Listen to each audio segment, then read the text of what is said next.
En la actualidad estamos presenciando una situación alarmante, resultado del virus COVID-19, por lo cual se analizará un poco esta situación con el único fin de informar un poco más acerca de esto. Mi nombre es Carlos Tapia Mota y soy estudiante de la Benemérita Universidad Autónoma de Puebla, por sus abreviaciones BUAP, de la Facultad de Economía. Sin más preámbulos, comencemos. La humanidad pensaba que con el constante y continuo desarrollo de antibióticos y vacunas que se ha podido observar hasta en la actualidad, estaba exento de poder presenciar otra epidemia. Es de ahí de donde viene la siguiente frase. Ya había llegado el momento de cerrar el capítulo de las enfermedades infecciosas y declarar como ganada la guerra contra esas pestilencias, que se le atribuye a William Stewart, cirujano general de los Estados Unidos. En la actualidad nos estamos acostumbrando a oír sobre la nueva epidemia viral del año, tanto en televisores como computadoras o en celulares y de toda índole de medios de comunicación, la cual lleva por nombre COVID-19. Como se podrá observar, está causando un enorme costo médico, humano y económico, por lo cual no debe ser ignorado u olvidado. Es entonces cuando entran en acción medidas de emergencia contra esta epidemia. Pero, ¿qué es una epidemia? Es cuando una enfermedad se propaga activamente debido a que el brote se descontrola y se mantiene en el tiempo. De esta forma, aumenta el número de casos en un área geográfica concreta. ¿Y cómo evoluciona una epidemia? Para explicar esto, imaginemos que al principio solo hay un individuo infectado, el cual a través de los contactos que mantiene con las personas a su alrededor, infecta a tres de ellas. Y cada una de esas tres infectados infecta a otros tres más. Entonces, por supuesto, el número de infectados crece exponencialmente hasta estabilizarse, como se puede apreciar esquemáticamente en esta figura.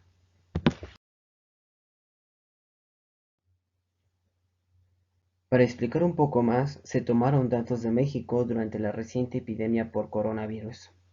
Se realizaron las siguientes estimaciones empleando el modelo SIR, que por sus abreviaciones en inglés significa susceptible, infectado, eliminado, desarrollado por Ronald Ross, William Homer y a otros a principios del siglo XX.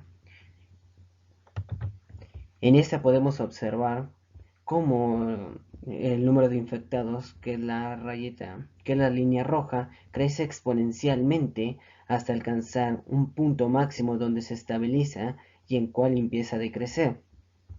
También podemos observar cómo el número de personas susceptibles al principio de la epidemia es muy alto, pero conforme va avanzando, ya sea debido a las medidas que tomó el gobierno para contrarrestar el efecto que tiene la epidemia, va disminuyendo.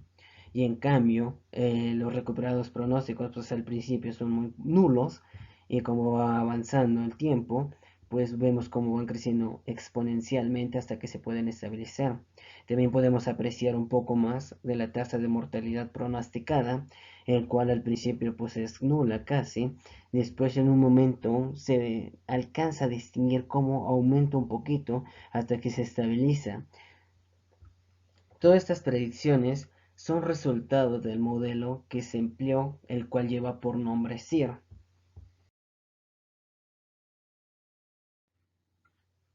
Anteriormente se mencionó que se está utilizando el modelo SIR para realizar este análisis. ¿Pero qué también se ajustan los valores pronosticados por el modelo a los observados?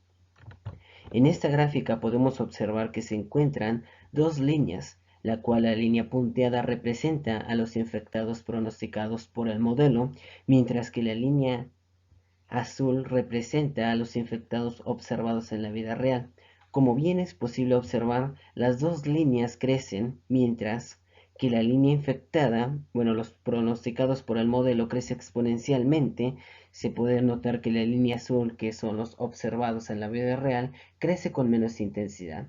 Es de ahí que se dice que el modelo SIR no es un modelo infalible porque tiene sus limitaciones, pues parte de varios supuestos que en principio no se cumplen estrictamente, lo cual se traduce en un desajuste. No obstante, las limitaciones del modelo pueden dar una idea de la gravedad de propagación de una epidemia siempre y cuando se obtenga conocimiento inicial, oportuno y lo más preciso posible de datos reales. El modelo requiere de conocimientos de datos históricos confiables o bien datos precisos actuales, pero esos datos no siempre se tienen y por ende las predicciones resultan verdaderas solo cualitativamente y no correctas en detalle.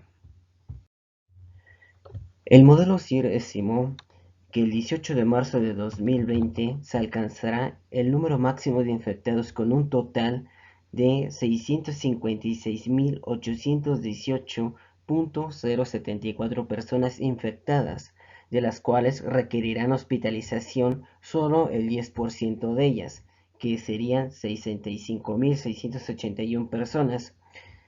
Esta información se da que solo el 10% de esas necesitará hospitalización. Se sacó de una nota que para mayor entendimiento se agregará el link al final del video.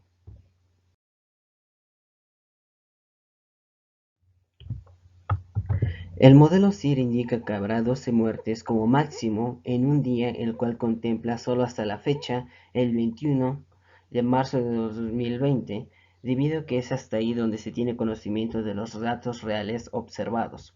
Como podemos darnos cuenta, existe una diferencia significativa entre lo que observado y lo pronosticado, pero como ya habíamos mencionado anteriormente, este modelo no es infalible, puesto que parte de supuestos que estrictamente no se están, pues, cumpliendo.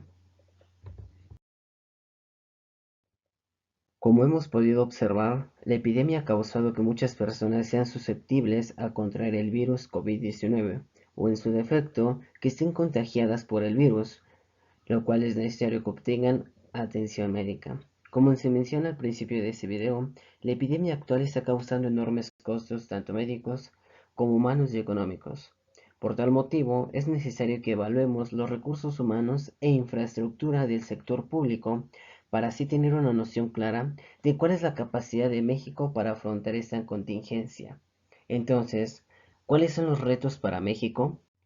En esta gráfica podemos observar cómo esas líneas que tienen forma de campana de Gauss representan la cantidad de personas que necesitan hospitalización y por ende una cama hospitalaria. Son de diferente magnitud porque representan cómo van a ir evolucionando conforme se van tomando las medidas correspondientes ante esta epidemia. Como podemos ver, la primera tiene un pico más alto que las demás y está estrechamente, mientras que la última es donde se han acatado correctamente, se podría decir que las indicaciones, y entonces el número de infectados, que por ende serían las personas que necesitarían hospitalización, va a ir disminuyendo. Con información de la Secretaría de Salud, se sabe que en México se cuentan con 89.562 camas hospitalarias, las cuales están representadas por esta línea de color amarillo, de las cuales el 80% están ocupadas lamentablemente. Por ende, el 20% de su capacidad está disponible, la cual está representado por esta línea recta de color rojo. Pero se observa que ni en el mejor de los casos, la cual sería la línea de campana de Gauss de color gris, podría cubrir la exigencia de las camas necesitadas por personas infectadas. Es por eso que el gobierno se compromete o tiene el objetivo de liberar el 60% de las camas para afrontar esta contingencia. El 60% de las camas que el gobierno tiene pensado liberar estaría representado por la línea de color morado, en el cual podríamos observar que si se llega a concretar este objetivo, estaría esa ese 60% podría abastecer la totalidad de demanda en el peor de los casos de camas por personas que necesiten hospitalización. En la anterior presentación se olvidó decir que el gran problema de camas está relacionado con la gran concentración de hospitales en zonas urbanas y pocos hospitales en zonas semiurbanas y rurales. Así, el traslado de los enfermos de un lugar a otro será un gran reto. Tal problemática no se revisará en este análisis. Ahora bien, Pasando al tema del reto que podrá enfrentar o que va a enfrentar México respecto a los médicos, se ha señalado por parte de la Secretaría de Salud que se dispondrá de 20.000 especialistas para afrontar la crisis. Con base en la Organización Mundial de la Salud, lo recomendable es que cada especialista debe atender a 10 infectados. En esta gráfica representa el número de infectados que va a ser atendido por un solo especialista. En el peor de los casos, un especialista tendría que atender a 25 infectados, pues no tenemos los suficientes especialistas para poder afrontar este tipo de contingencias. En el caso en el que actualmente nos encontramos, también estaría demandando a 20 enfermos por especialistas y en el mejor de los casos, el cual se aproximaría a las indicaciones de la Organización Mundial de Salud, estaría rondando un especialista por cada 13 enfermos o personas que necesiten atención de un especialista. Para poder afrontar mejor esta situación, sería recomendable que las personas acaten las indicaciones que se están dando por parte del gobierno para así poder disminuir la cantidad de infectados y por ende la cantidad de especialistas que se verán demandados.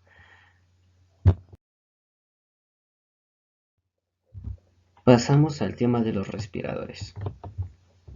Esta gráfica, que contiene las líneas con forma otra vez de campana de Gauss, representan las personas que van a necesitar un respirador. Se estima que el 10% de los hospitalizados requerirán un respirador.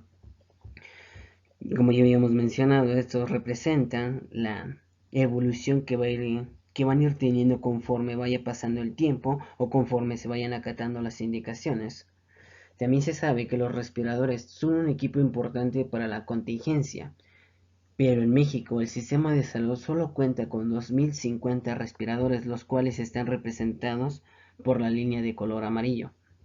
Como podemos observar, la capacidad de respiradores con que cuenta México es insuficiente hasta para abastecer la demanda de las personas que requieren respiradores, en el mejor de los casos en el cual está representado por la línea de gris, por lo que es evidente que se tendrá que comprar los faltantes. Entonces, ¿a cuánto ascienden los costos financieros para enfrentar los retos por escasez de respiradores?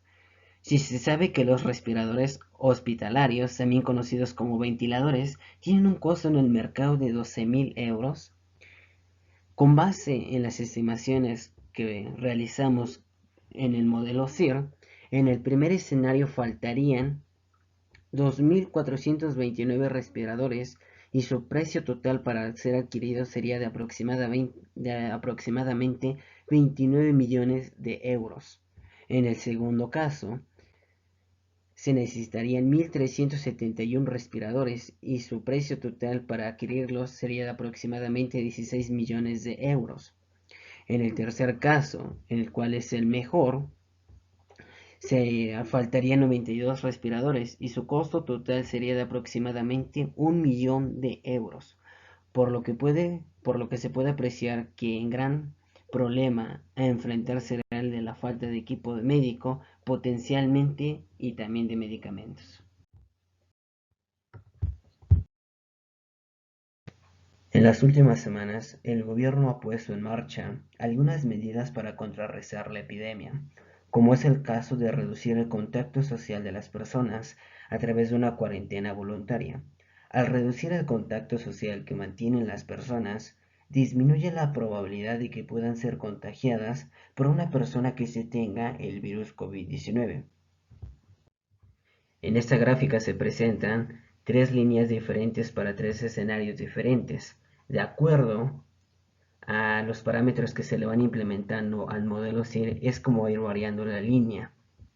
Por ejemplo, la línea azul, que es en donde al parámetro se le implementó que en promedio una persona mantiene alrededor de 23 contactos sociales, pues se puede ver como es más estrecha, pero al igual que es más estrecha, su punto más alto es relativamente mayor a las otras dos líneas, que puede llegar hasta el medio millón de infectados.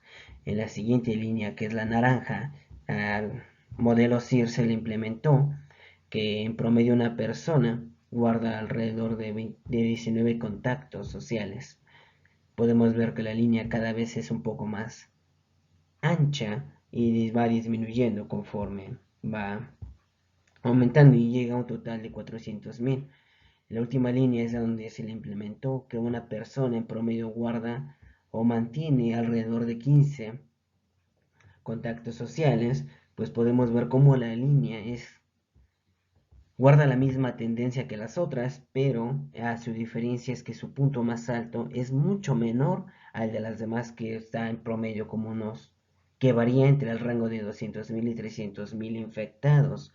Por eso podemos llegar a la conclusión que guardar una cuarentena voluntaria es lo mejor, porque al reducir el número de contactos que mantiene una persona, pues esta reduciría drásticamente la probabilidad de que pueda contagiar o puedan ser contagiadas por una persona que guarda o mantiene el virus COVID-19.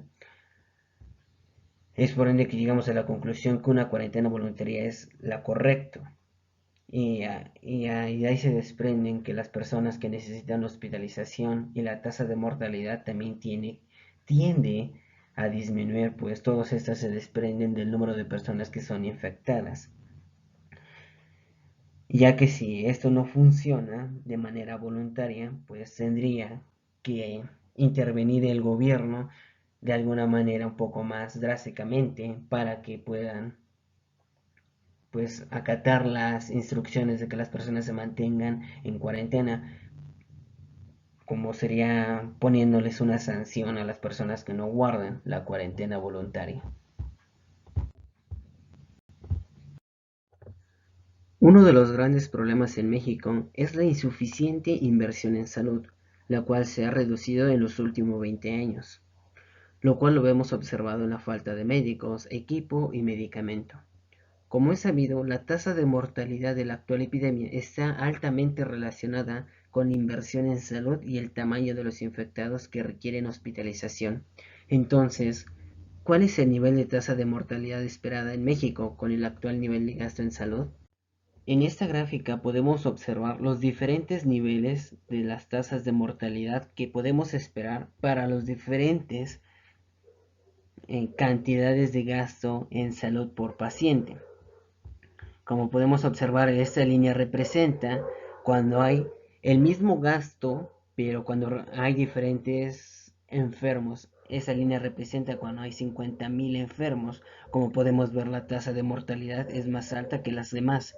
La línea naranja, que es la de en medio, representa cuando existen 40.000 enfermos. Y la última, que es la que representa la menor tasa, los menores niveles de tasa de mortalidad, es cuando existen 30.000 pacientes solamente.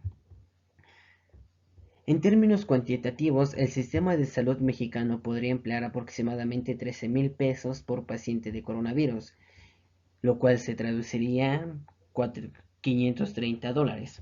Aquí podemos ver a donde se intersectan estos, que es la tasa de mortalidad para los distintos casos en los que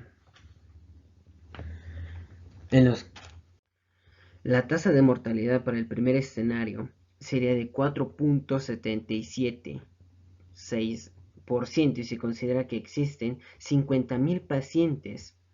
En el segundo escenario sería de 4.36% y se espera que existan 40.000 pacientes, y en el último escenario, en el mejor de los casos, se aproxima que sería de 3.9% y se consideran que existen 30.000 pacientes.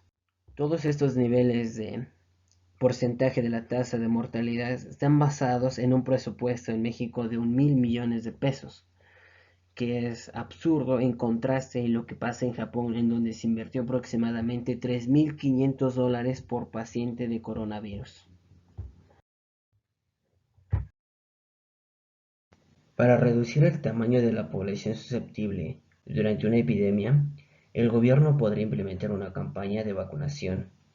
Supongamos que el gobierno puede desarrollar una campaña de vacunación en un solo día, el 20 de abril, y para ello cuenta con 1.000 millones de pesos.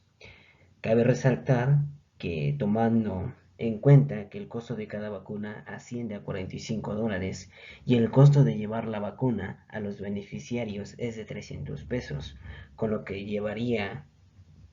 conllevaría un costo total de una vacuna ya implementada, o sea, ya inyectada a los pacientes, de 1.402.5 pesos, tomando en cuenta que el día de la compra el dólar estaba en 24.5 pesos.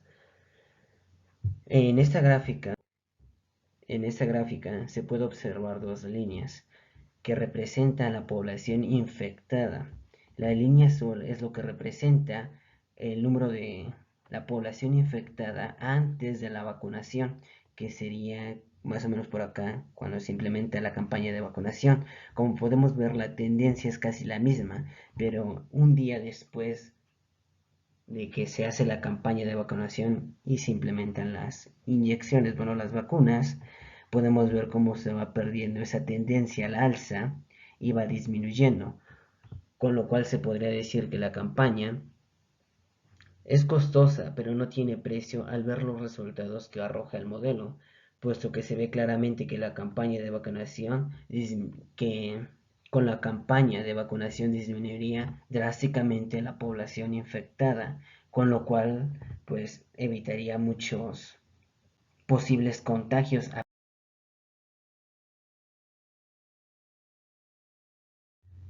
En la actualidad estamos presenciando una de las mayores epidemias que han existido, la cual conlleva distintos riesgos como hemos podido observar anteriormente, tales como gran número de personas que son susceptibles de contraer el virus, sin dejar de un lado las personas que ya están contagiadas, los cuales no podrán en el peor de los casos contar con la atención correspondiente.